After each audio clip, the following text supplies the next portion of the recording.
Hello everyone, today I am answering your questions. I asked you for questions and you had many, so let's get right into it. First question, what would you wear to a wedding or baby shower? I found some pictures of me at weddings over the last couple of years that I will insert here. I no longer own the dresses, but I still had a small wardrobe at the time, so perhaps they are still useful examples. And I will say, if you're like me and you don't have that many formal functions to attend, I found that doing my hair or getting my hair done really helps to kind of elevate the look a bit. Next question, will you be fostering any more kittens in the future? I would love to, but my husband, perhaps rightfully so, is a bit concerned that since we're using the office space right now while working from home, that we would regret giving up that space for foster kittens, but I kind of still want foster kittens, so wish me luck in convincing him that we need them. Next, could you please, there were a lot of questions about food. Could you please share what you eat in a week, like an example of 2 to 3 breakfasts, lunches, dinners, snacks, etc.? Thank you. I will consider making a separate what we eat in some period of time video to give you some more detail, but since you asked for breakfast, I don't usually eat breakfast, at least not on like work days. I must have coffee or tea, but that's about it. Maybe I'll nibble on some fruit or something. For lunches, usually on work days, we just reach for something really quick that we can make in the middle of the day, like guac or cheese and crackers. We call it Lunchables, or leftovers, or things like fruit and hummus, just something really light. And I think we're also moving towards the time of year when we're just gravitating towards lighter food in general. I mean, dinners are kind of, again, seasonally specific. So we might eat pastas and rice dishes we eat all the time. We're moving into summer, so we recently bought these cucumbers and cantaloupe to make the salad that I found on Bon Appetit. We might make salads for dinner if we have recently done a food shop. That's kind of the thing too, like during lockdown, like we try to do a food shop, I guess, about once every 2 weeks. So in the beginning, whenever we just get our groceries, we're eating very different things. We're eating perishable foods and produce that we just bought, and then the next week that would look very different. So I will give it some thought, but I guess we kind of rotate our diet and eat seasonally. And for those of you who have seen my pantry on maybe more Spartan occasions and have expressed concern that we don't eat enough, please know that we definitely eat a ton of food. I hope that helps. What region of the country do you live in? I live in Austin, Texas. It's delightful here. I'm curious what your phone looks like. I am filming on my phone, so I can't show you my phone right now. And I also kind of think it's a bit of a security concern to be like, look at all the apps I use. But to give you an idea, I have an iPhone 11 Pro. There might be an X in there. It's the small one, it's not the big one, but I believe it's capable of having 6 rows of apps per page, and I like to limit myself to 2 pages with 4 rows of apps per page. So every now and then I might have an app or 2 over, but then I notice that I'm over and I just remove whatever apps I'm not using. Next, how do you care for your hair? It looks lovely and shiny. Thank you so much. And they also asked, what does your morning routine look like? Any tips for a no-fuss morning routine? First of all, I'm not having a great hair day today, so lovely time to talk about it, but my hair is just kind of like this. This is what it wants to do. It's kind of wavy, it's frizzy, it likes moisture, it wants humectants. So I've experimented with a lot of different products over the years, some more natural than others, but what I am doing now and what I kind of always default back to is I wash my hair at night. I use Head & Shoulders, or I have a shampoo bar that I've been using lately. I towel dry my hair after I get out of the shower, and I use Velvet Hammer, which is the single best product that I found for making my hair less frizzy. And then I let it air dry overnight. And as for tips for a no-fuss morning routine, I'm not much of a morning person. I don't really have much of a morning routine. I brush my teeth and go to the bathroom and put in my contacts and put on SPF, and that's about it. So if you're like me and mornings are not the best time to have your self-care routine, you might try finding another time when you are more at your peak. Next, why do people who count clothing items leave out things like workout clothes, sleep/loungewear, and undergarments? To me, it seems like this would actually double your clothing item count. I've seen the same counting method used by others, so I'd love to understand the rationale behind it. Thanks.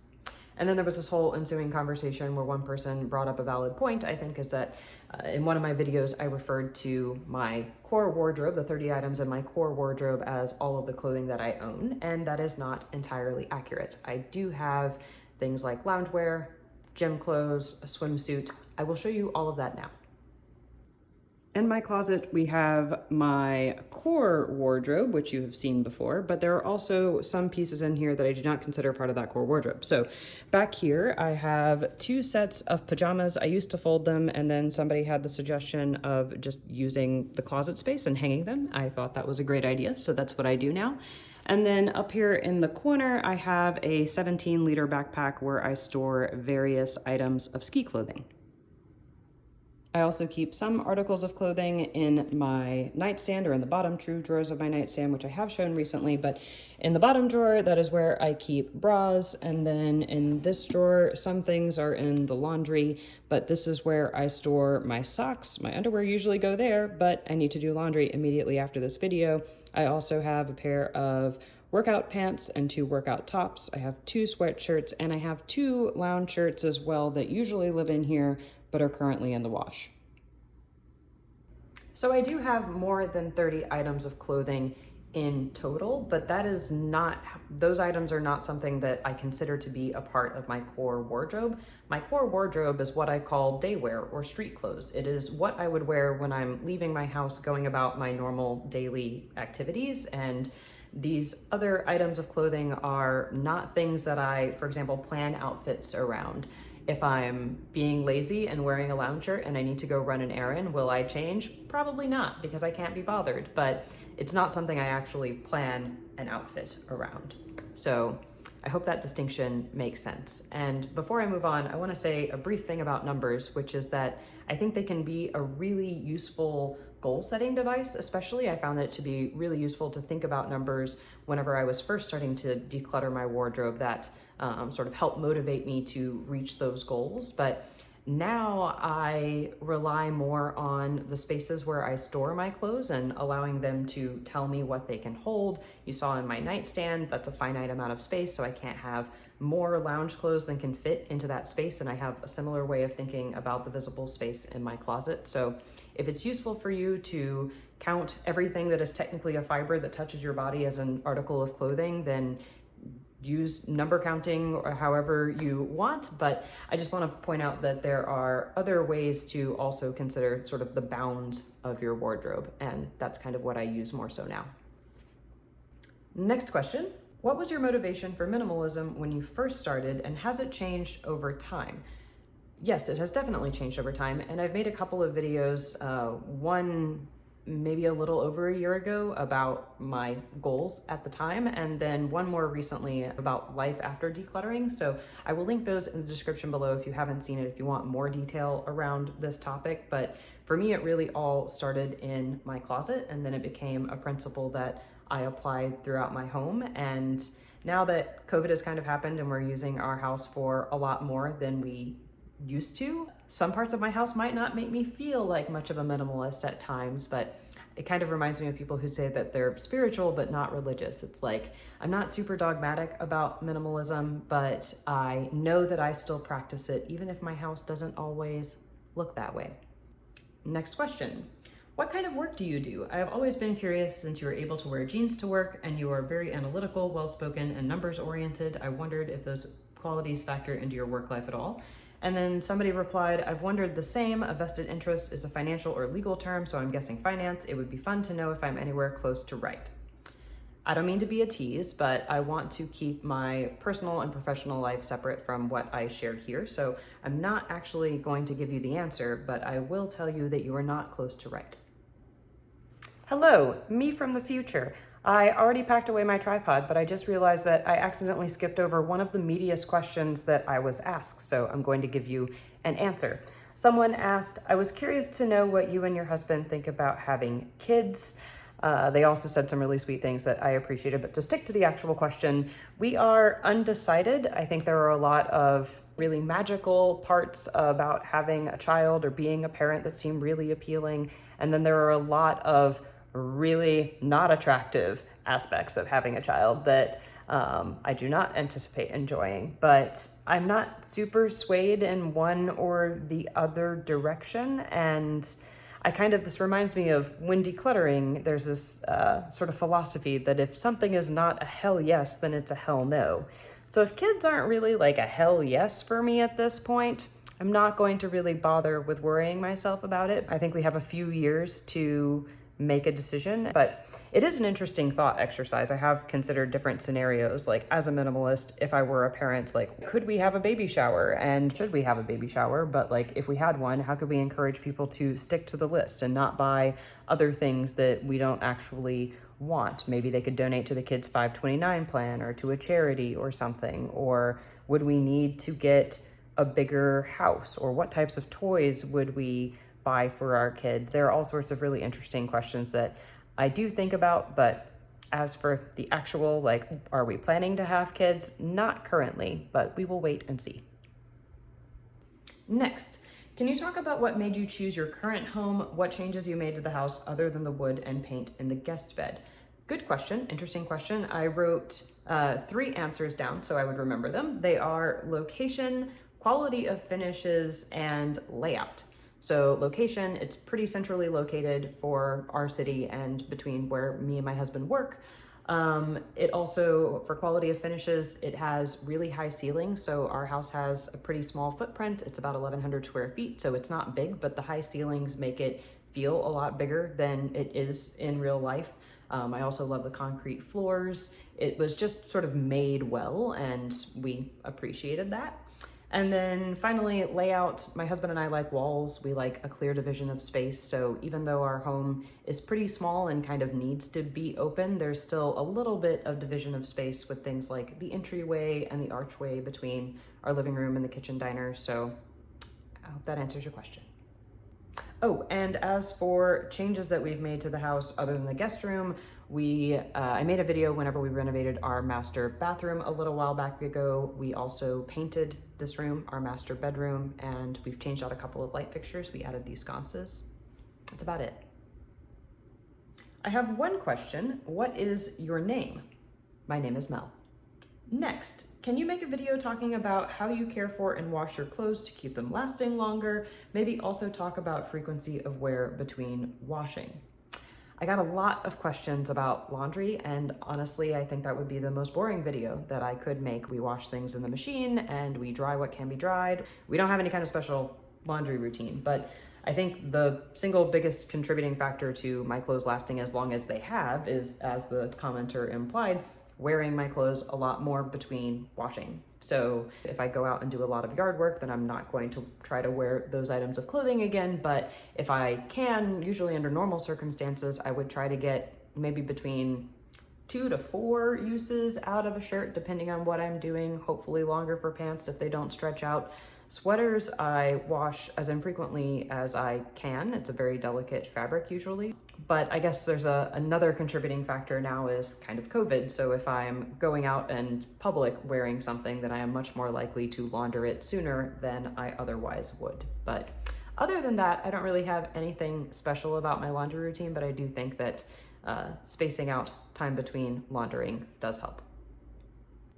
Someone said some lovely things, and then also maybe a look at your husband's closet. My husband has so many clothes he just doesn't get rid of. I've gotten him to comply with the if you get something new, something has to go, so that has helped. Another good question. My husband doesn't have a minimalist wardrobe really at all, and this is not prepared for you to see, but sure, it looks like this. This is my husband's closet. Like I said, it's not prepared for you to see at all, and he doesn't know I'm doing this. At the top, he has some luggage. He has his button-up shirts hung on this side, then some other shirts, then some pants, and then he has these 2 plastic bins. That one actually used to be mine, where he keeps a bunch of things like t-shirts, and which he pretty much wears every day. He's got some sweaters over there. And then he also has a matching nightstand. In the bottom drawer, that's where he keeps socks and underwear. And then in this middle drawer, he has his collection of shorts. He also made this drawer liner himself, which I'm kind of jealous of. All right, we are getting down to the last of them. Next question is, who are your favorite YouTube and or Instagram users to watch? There were several questions as well about what other minimalists I follow on social media. I click into some videos from time to time whenever I see relevant topics, but there aren't people that I have sort of followed long term. On YouTube now, I mostly watch cooking videos. I've spent more time on Instagram lately, and you can see all of the people that I follow on Instagram, but most all of them are interior designers. It doesn't really have anything to do with minimalism, but I still find it inspiring. And I pulled up a couple of accounts just to give you a few names of people that are kind of current favorites. One is Hill House Vintage. She always has amazing Instagram stories, so check her out if you don't already follow her. The Identity Collective, this is an Instagrammer who is also located in Austin, so I really appreciate her aesthetic. And then Angela Mugnai, who is previously the Italian Eye on Instagram, so you may know her by a different name, but I really love her aesthetic. She also has really good stories. And that's where I find inspiration these days. And then, what are your favorite TV shows? This is a hard question. I watch a lot of TV, so like, if this meant for all time, I don't know that I can give you an answer for all time. So instead, I rummaged through my streaming platforms and pulled a few titles that I've kind of watched semi-recently, just to give you a bit of a smattering of what I like. Those titles are Hometown, the interior design show, Mr. Robot, Fleabag, Queer Eye, duh, everybody watches it. Dark, Schitt's Creek. I love Schitt's Creek. I've watched it several times. It's very bingeable. I might watch it again. Broad City obviously is amazing. Curveball, I watched Lucifer a little while ago and I really enjoyed it. Bob's Burgers, and then Devs. That was recommended to me by a friend and I also quite liked it. And then final question, what camera gear do you use for YouTube? Today I am filming on my phone, so if I've been looking in the wrong spot, that's why. But most of the time I film on a Canon G9X. That's what I filmed just about all of my videos on. Okay, we have made it to the end. That was a lot of questions. Apologies if I didn't get to your specific question. It was a lot to cover. I did try to get to as many as I could, and thank you so much to those of you that did submit a question. This has been, I know I don't really share a lot of my personal life with you guys very often, but it's been fun to get to know you guys more, especially over Instagram in the last couple of weeks. So this has been a welcome change of pace. I hope you guys enjoyed it as much as I did.